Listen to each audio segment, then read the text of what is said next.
O profeta Eliseu foi um dos maiores profetas da história, sendo considerado o profeta que mais fez milagres depois de Jesus. Mas quando se envolve em um episódio controverso onde 42 jovens são dilacerados, sua história nos leva a pensar sobre o conceito de justiça e a justiça de Deus. Histórias como essa precisam ser estudadas a fundo para serem compreendidas.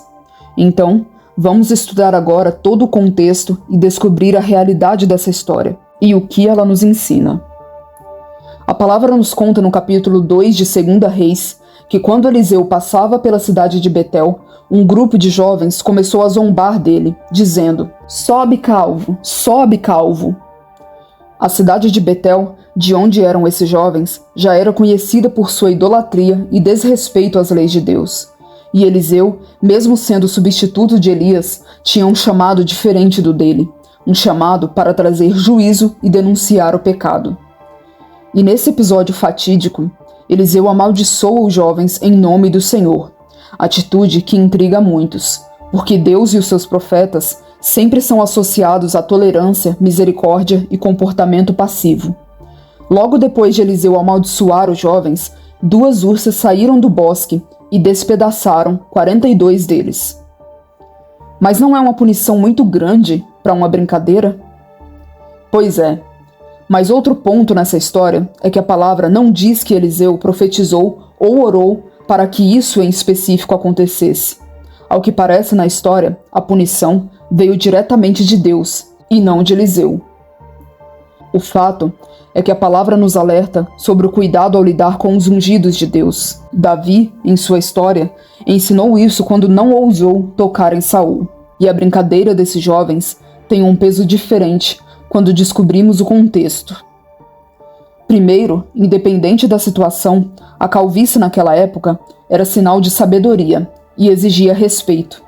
Em Levítico 26:33 diz: "Levantem-se na presença dos idosos, honrem os anciãos, temam a Deus, eu sou o Senhor." E ainda existe uma teoria baseada nos costumes da época de que a calvície de Eliseu, na verdade, era por causa do seu luto pela morte de Elias. Em vários relatos bíblicos, vemos o costume de raspar a cabeça em sinal de tristeza e luto, como na história de Jó, por exemplo. Sendo assim, a fala dos jovens seria uma afronta enorme, até para os dias de hoje, nesse contexto. Teriam brincado com algo muito sério. Mas a pior parte é que os jovens zombaram dizendo que Eliseu subisse. E essa é com certeza uma afronta direta a seu ministério e uma banalização do milagre que aconteceu com Elias, quando foi arrebatado por um redemoinho acompanhado por uma carruagem de fogo.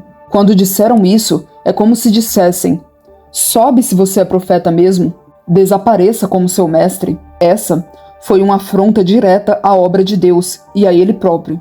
Deus enviava os seus profetas para serem sua boca na terra e fazerem sua vontade. Então, ao agirem dessa forma, com Eliseu, desrespeitaram a Deus.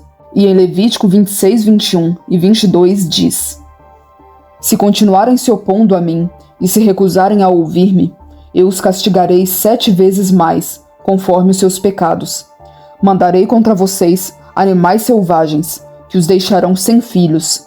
Acabarão com o seu gado e reduzirão vocês a tão poucos que os seus caminhos ficarão desertos." Mas não foi só por causa do que disseram para Eliseu que Deus se irou tanto. Assim como aconteceu com Uzá, não se trata de um fato isolado, mas sim do basta de Deus. Betel era uma cidade prostituída e idólatra, e ao chegar um profeta até eles, além de não largarem o seu pecado, ainda zombam de Deus. Por isso, a ira do Senhor se acendeu, e o fim daqueles jovens serviu de exemplo e aviso para que aquele povo se arrependesse, ou que pelo menos tivessem limites. Fica a lição para nós, de que Deus é amor e misericórdia, mas também é fogo consumidor e juízo. Zombar das coisas de Deus não é algo que ele leva como brincadeira. Inclusive, até mesmo nos nossos dias, temos visto isso. Muitos têm caído na mesma hora depois de fazer esse tipo de coisa. Deus tem muita misericórdia, mas o reino de Deus não é brincadeira.